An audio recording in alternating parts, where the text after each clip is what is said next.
आइए, आज हम लोग जो है यहाँ पर देखने जा रहे हैं क्लास 11th के केमिस्ट्री में यूनिट 7 में इक्विलिब्रियम लेसन में टॉपिक नंबर 7, जो इसी सीरीज़ का एक टॉपिक है, जिसके अंतर्गत हम लोग पढ़ने जा रहे हैं relationship between KP and KC and unit of KP and केसी।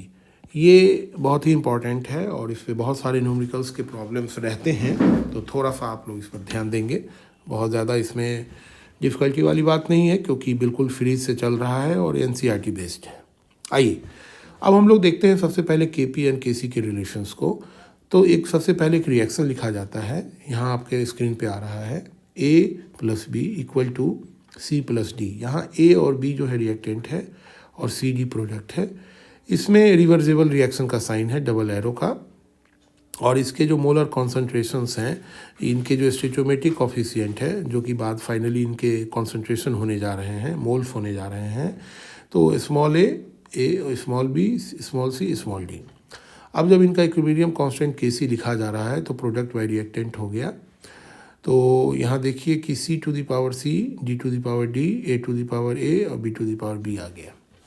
अब अगर मान लीजिए इसको हम लोग पार्शियल प्रेशर के रूप में लेते हैं, मतलब गैसियस फॉर्म में लेते हैं, जहाँ पर हम इसके पर्टिकुलर प्रेशर को कंसिडर करते हैं, तो यहाँ हम लोग केपी लिखेंगे और केपी इजकल टू क्या होगा, पी इज़ द प्रेशर, और जैसे प्रोडक्ट किसका प्रेशर हो जाएगा तो सी सी जो है, C is the product and D is also the product.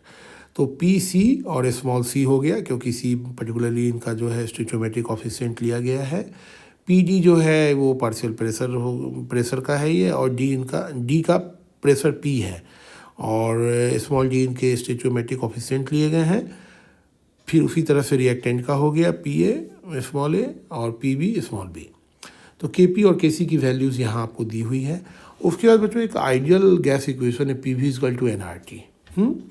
ये मतलब गैसेस लॉ में है, पी वी इजकल टू जो है N R T. P pressure हो गया, बी वॉल्यूम हो गया, एन जो है नंबर ऑफ मोल्स हो गया, आर जो गैस कांस्टेंट हो गया, और टी जो है टेम्परेचर हो गया। तो उसी के आधार पे हम लोगों ने लिखा ये P V equal to N R T. यहाँ पर देखेंगे कि जब हम P की वैल्यू को रीअरेंज करते हैं तो N बाई भी आर टी हो जाता है। यहाँ N बाई भी जो है number of moles per unit volume जो है वो कॉन्सेंट्रेशन के बराबर होता है। मोल्स पर यूनिट, जैसे number of moles per unit volume, that is the concentration. Okay तो N बाई भी है, उसको हम लोगों ने C कर दिया। तो अब यहाँ पर N बाई भी की जगह पर C की वैल्यू, N बाई भी की वैल्यू जो है C होता है, तो C को लिख देते हैं। तो हमारे पास जो इक्वेशन आ गया वो आ गया P equal to C R T. अब इसी जगह से हम लोग इसको क्या करते हैं, रिएक्टेंट और प्रोडक्ट्स के रूप में कन्वर्ट कर देते हैं। जैसे देखिए, अब अगर हम लोग लिख देते हैं कि किसका भाई P equal to C R T, एक जनरल इक्वेशन आ गया। तो अब हम लोग सी प्रोडक्ट्स के लिए इसका अगर हम लोग इक्वेशन निकाल रहे हैं तो P C equal to C R T आ गया, P D equal to D R T आ गया, P A equal to A R T, P B equal to B R T. जब इनकी वैल्यूज़ को यहाँ लिख दिया जाएगा तो इस तरह से आपके स्क्रीन पे आ रहा है। और फाइनली जब इसको हम लोग रीअरेंज करते हैं तो रीअरेंज करने पर हम लोग देख रहे हैं कि आर टी कॉमन है तो आ गया, लेकिन इसके ऊपर पावर तो रहेगा ही, सी डी और ए बी पावर जुड़ जाएगा यहाँ। और ये फाइनली जो है C to the concentration power C, D to the power D, A to the power A, B to the power B as it is रहेगा। तो ये जो हमारे पास ये जो आ रहा है आपकी स्क्रीन पे, आपको ये दिख रहा होगा, ये बेसिकली क्या है, ये आपके इक्विलिब्रियम कांस्टेंट के सी के बराबर है। तो K C A, C to the power C, D to the power D, A to the power A, B to the power B, ये किसके बराबर है, ये आपके के सी के बराबर है। तो इसके बदले में डायरेक्ट के सी लिख दिया। अब आप देखिए आर टी जो है, इसको ऊपर अगर हम लोग ले जाते हैं तो आर टी कॉमन हो जाएगा, और फिर जो है जब बेस सेम हो, पावर अलग अलग हो, तो क्या होता है, पावर माइनस हो जाता है नीचे से अगर ऊपर ले जाते हैं तो यहाँ देख रहे हैं कि C D minus A B हो गया। अब चूँकि क्या है कि ये बेसिकली मोल्स हैं, तो इन ये क्या है, चेंज ऑफ मोल्स। तो चेंज ऑफ मोल को हम लोग डेल्टा एन से डिनोट करते हैं। ठीक है, तो यहाँ दिखा भी हुआ है, जैसे देखिए आपके स्क्रीन पे आ रहा है कि delta N equal to number of moles of gaseous product, number of moles of gaseous reactant in the balance chemical equation. तो इस तरह से हम लोगों ने केपी का रिलेशंस को यहाँ डिक्लेयर कर दिया कि अगर हम लोग करें केपी जो है इजकल टू क्या हो जाएगा, केसी और ये आरटी और यहाँ पे डेल्टा एन। ये बहुत ही सिग्निफिकेंट रिलेशनशिप है, आगे हम लोग इसको देखेंगे। अब आ जाइए रिलेशनशिप बिटवीन केपी एंड केसी को तो आप लोगों ने यहाँ देख ही लिया। अब देखिए रिलेशन बिटवीन केपी एंड केसी में यहाँ एस एग्जाम्पल कैसे देखेंगे। H2I2 गैस है, HI बना रहा है, तो भाई इसका पावर कितना होगा, तो डेल्टा एन क्या होगा। तो देखिए यहाँ पर डेल्टा एन की वैल्यूज़ बहुत सिंपल सी बात है कि एक मोल ये है, एक मोल ये है और प्रोडक्ट का मोल 2 है, तो स्वाभाविक है 2 - 2 = 0 हो जाएगा। तो यानी केपी जो है केसी के इक्विवेलेंट बराबर हो गया है ना। यहाँ पर देख लें हम लोग कि N2 1 मोल जा रहा है, H2 3 मोल जा रहा है, ये रिएक्टेंट हो गया और ये प्रोडक्ट हो गया। तो रिएक्टेंट का जो N होगा, नंबर ऑफ मोल्स होगा, ये 3 + 1 4 होगा, यहाँ दिख रहा है आपके स्क्रीन पे।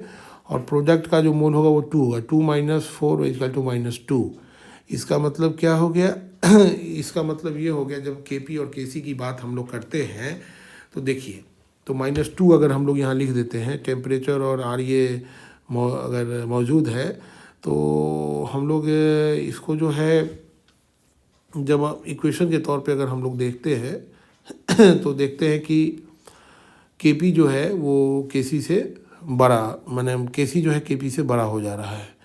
उसी जगह हम लोग यहाँ NOCl पे देखते हैं, NO पे देखते हैं, Cl2 पे देखते हैं। यहाँ पर प्रोडक्ट जो है ये आपका केपी है।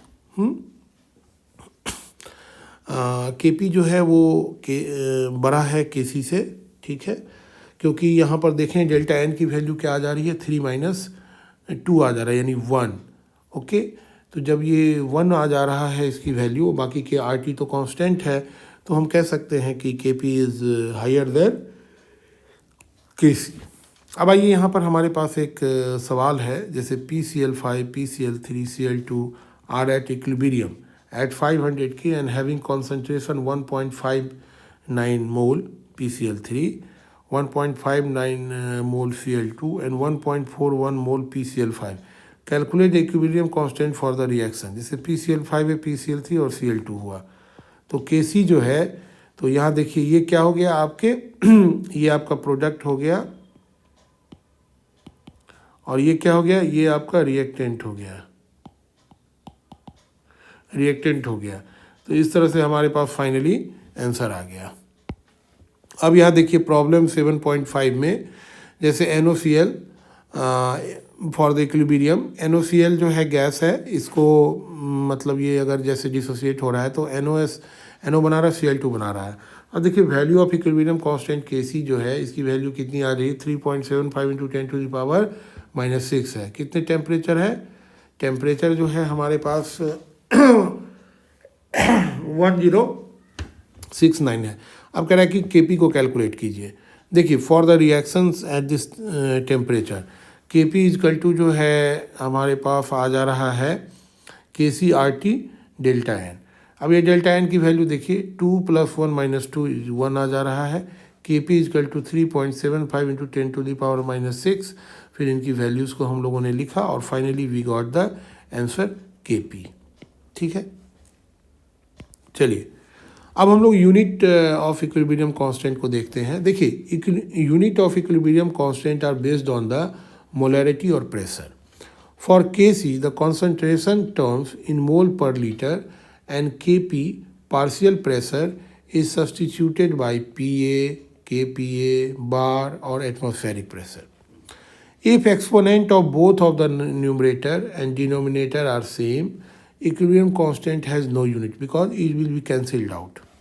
For example, H2 gas, I2 gas, 2HI product बनाया, Kc and Kp have no unit। क्यों? क्योंकि दोनों गैस में है और दोनों का कॉन्सेंट्रेशन ऊपर ले रहे हैं, तो आपको बार में आ रहा है या एटमॉस्फेरिक प्रेशर में आ रहा है, तो दोनों सब कैंसिल आउट हो जाएंगे।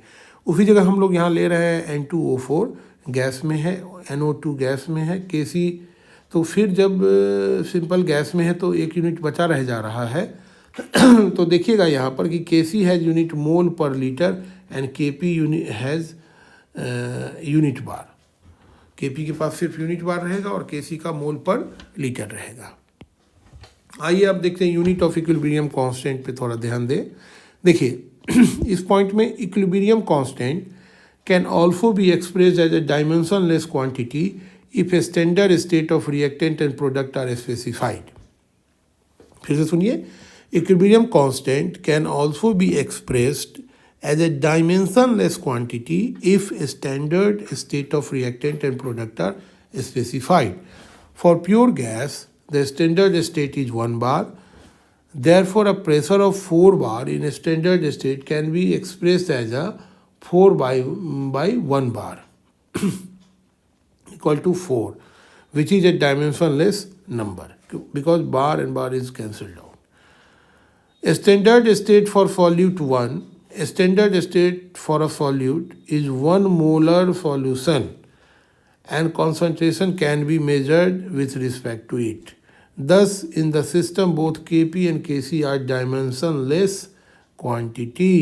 ये एक बहुत important factor है कि thus in the system both Kp and Kc are dimensionless quantities. तो स्टूडेंट्स हम लोगों ने इस यूनिट